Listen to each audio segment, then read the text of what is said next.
دوستو جیسا کہ آپ کو پتا ہے کہ کل رانا تنویر نے عمران خان کی اہلیہ بشرا بی بی کے بارے میں نہایت نازیبا الفاظ کا استعمال کیا، جس کی ویڈیو سوشل میڈیا پر وائرل ہونے کے بعد عمران خان کی سابقہ وفادار بیوی جمائمہ خان بھی بول پڑی۔ بشرا بی بی اور عمران خان کے حق میں بڑا بیان جانیے اس ویڈیو میں۔ دوستو مریم نواز کے غلام پٹواری رانا تنویر نے باپردہ خاتون بشرا بی بی کے بارے میں نازیبا الفاظ کا استعمال کیا۔ تیری بیوی عثمان سے اتری ہوئی ہے، بھاگ کے تیرے ساتھ آئی ہوئی ہے، کمال ہے، تم سے بڑے خاندان ہیں یہ، تم تو ایک کرپٹ ٹیکسیئر کے بیٹے ہو۔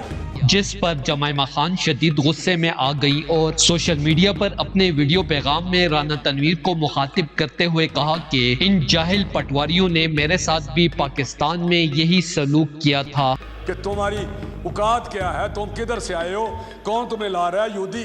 مجھے یاد ہے کہ ایک شادی تھی تو اس کا والد بیٹھا ہوا تھا، تو یہ بھی اس شادی پہ گیا عمران خان، تو وہ ساتھ جو بیٹھے ہوئے تھے اس کے والد صاحب کے ساتھ، وہ اکرام اللہ نیازی صاحب کے پاس، تو اس نے کہا کہ یہ بیٹا آپ کا آ رہا ہے، کہتا جی ہاں کہنے کو تو میرا بیٹا لیکن ہے حرام دا۔ گزشتہ روز رانا تنویر نے قومی اسمبلی میں عمران خان اور ان کی باپردہ اہلیہ کے بارے میں جو کچھ کہا وہ کسی بھی خاتون کے لیے ناقابل برداشت ہے، اور میں جمائمہ خان اس کی پرزور مذمت کرتی ہوں اور بشرا بی بی سے اپیل کرتی ہوں کہ رانا تنویر کے اوپر ہتک عزت کا کیس دائر کرے تاکہ آئندہ کوئی بھی پٹواری ایسی زبان کا استعمال کسی بھی خاتون کے ساتھ نہ کر سکے۔ میں بشرا بی بی کی مکمل سپورٹ کا اعلان کرتی ہوں۔ دوستو اس حوالے سے اپنی رائے کا اظہار کمنٹ سیکشن میں دے۔ ویڈیو اچھی لگے تو لائک کریں اور اس چینل کو سبسکرائب کریں۔